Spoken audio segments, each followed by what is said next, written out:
Dear Maya, I think it's super important to be kind to yourself first, out of everybody and everything in your life, to wake up and say things positively to yourself, even if maybe you woke up late or if you're in a hurry or anything.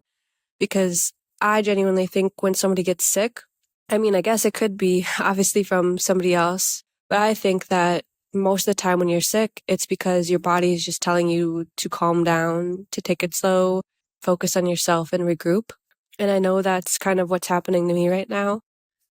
I haven't been the kindest to myself. I've been really focusing on everybody else. And to me, it's been a wonderful doing that because it's such a big distraction on really having to help myself. And it's very easy for me to help other people. It's very hard for me to reflect kindly to myself and say, okay, these are the things that I'm noticing about you. It's easier for me to say, like, you fucked up. You shouldn't have done this. These things run in my head. And I know that it's a way I learned how to talk to myself. And it's not anything that really helps me. I guess a really cool example would be this morning. It was time to get up and I really couldn't wake up this morning because I was sick.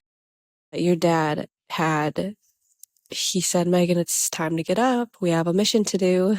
And I think it's really funny because there's a lot of that whole phrase really just comes from COD, Call of Duty, and how when you were little, you would say, we have a mission to do, in the cutest little voice. So it had a lot of meaning behind it. I also was in a class the other day, excuse me, and the instructor asked me if I had any kids, and I said, yeah, I have a stepdaughter. And he said, you're going to have to do it for her. You're going to have to do it for her. And I think he was just referring to being in charge of my life.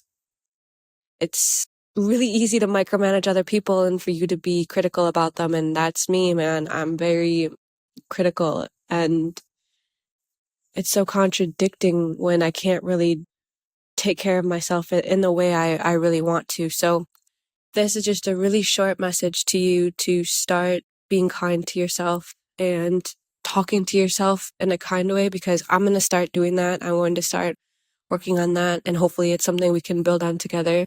I also think it plays a big role on building your confidence and your mental resilience. Once you mess up on something and you're able to talk yourself, not out of it, but talk yourself from it. So you messed up on something, and I guess a positive way to look at it is like, okay, good. What's the message or lesson I learned from this? And I think it's really hard. So what if when you're angry and something bad happens, you turn it around and you say, okay, like, this is perfect. Like, this is perfect. Let's keep going. This is perfect. Let's keep going.